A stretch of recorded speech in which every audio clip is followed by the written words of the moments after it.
ব্যক্তিবিশেষ বা কোনো দলীয় আধিপত্যবাদে, দলীয় প্রভাবে বা দলীয় ব্যানারে সে তার স্বার্থ দেখে সংস্কার করবে, সে কখনো নিরপেক্ষ করতে পারে না। নিরপেক্ষ যখন এর আগে ছিল তত্ত্বাবধায়ক সরকার, সেই আমাদের কলঙ্কিত বিচারপতিরা এগুলিকে রিটায়ার্ড হওয়ার পরে 16 মাস পরে বা বিভিন্ন সময় যেভাবে এসে রায় দিয়ে এগুলোকে একটা জনগণের উপর প্রভাব বিস্তার করেছেন, জনগণের অধিকার হরণ করেছেন, এটা বিশ্বের ইতিহাসে একটা বিরল ঘটনা।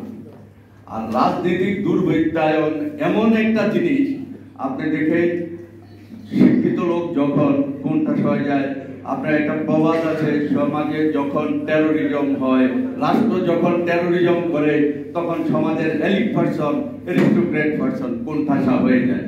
তখন রাজনীতির মঞ্চ হয়ে আপনার বসে থাকে অশিক্ষিত, ক্ষমতালোভী এবং জ্ঞানহীন লোকেরা, আর শিক্ষিত লোকেরা তাদের রাজনীতি তাদের নিকট ডিউটি হয়ে থাকে।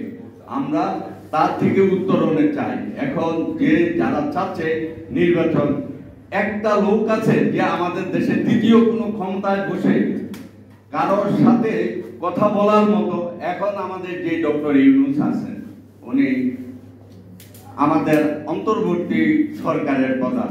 উনি যেখানে নাড়েন, আজকে গতকালকে একটা প্রকাশ হয়েছে টাইমসের, আপনার ইংল্যান্ড থেকে, বিশ্বের সবচেয়ে শক্তিশালী ব্যক্তিদের ভিতরে আমাদের ডক্টর ইউনূস তৃতীয়তে আছেন। আপনার ইলন মাস্ক, আপনার ট্রাম্প, এরপরে ডক্টর ইউনূসের নাম আসছে। 100 জনের ভিতরে উনি আছেন। আমার